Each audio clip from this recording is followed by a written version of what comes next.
Danny, many congratulations. Great performance. Great to win over Matt Campbell, a very good player. So you must be delighted with that. Yeah, of course. Good player, good friend, on and off the hockey. Obviously I knew it was going to be a battle. Everyone knows that I follow Twitter, Facebook, all that good stuff, and a lot of people weren't picking me, if any, and I love being it that way.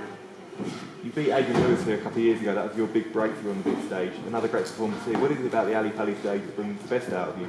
I just love performing in front of a crowd. It doesn't bother me. I like putting up good numbers, putting up big checkouts, and celebrating with them. So, I'm a showman. So whether I win or lose, I'm always going to have fun. And that win also preserves your chance of retaining your tour card at the end of the tournament. Still a bit of work to do, but was that plan on your mind at all coming into tonight? I know what I have to do, but that's one match at a time. So retain my tour card, don't retain my tour card, one match at a time. So if I make it to the quarters, great. I know I have the game to do so, and if I play like that, then everyone else needs to watch out. There's a real North American battle up there tonight.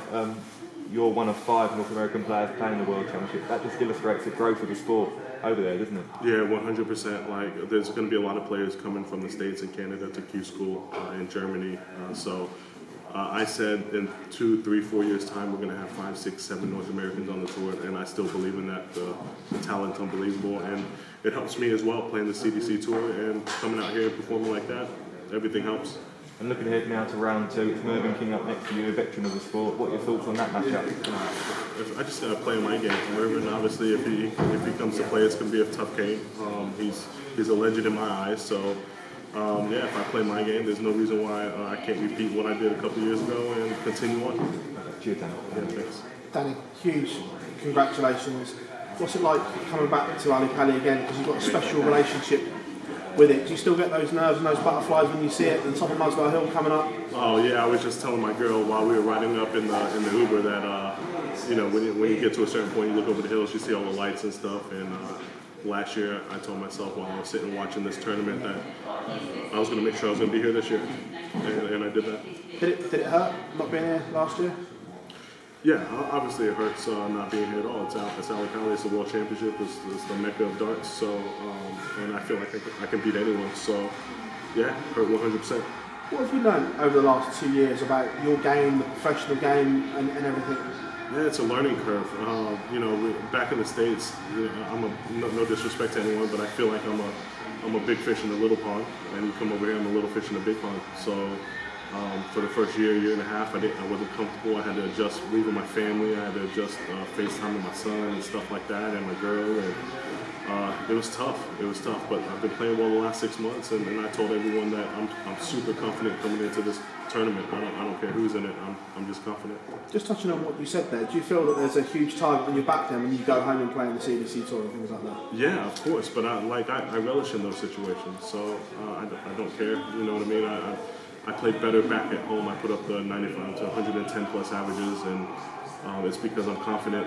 I feel like I know I'm the best player in there. No disrespect to anybody once again, but that's my attitude. And I come here. If I have that same attitude and I come here, then there's no reason why I can't put up the same numbers.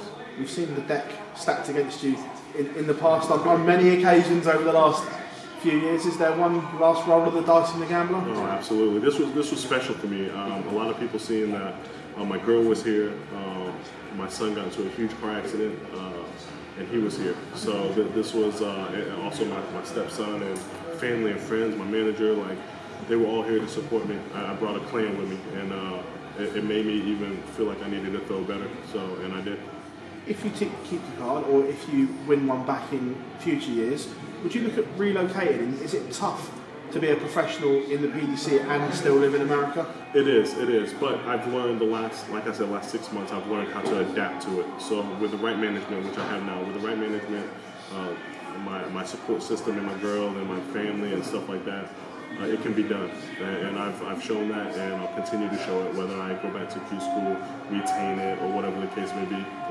You'll continue to see me in the future. Danny, yeah, thanks, Phil. Danny, over the last couple of months. My man, what's up with it?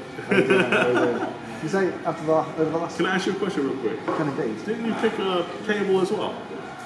Alright, my man. Alright, go ahead. You proved me wrong. It's alright, I like doing it. I'm picking you in the next match. Last couple of months, form's been good. Yeah. Good over the last couple of months. It's about peaking at the right time, especially with a big tournament like this.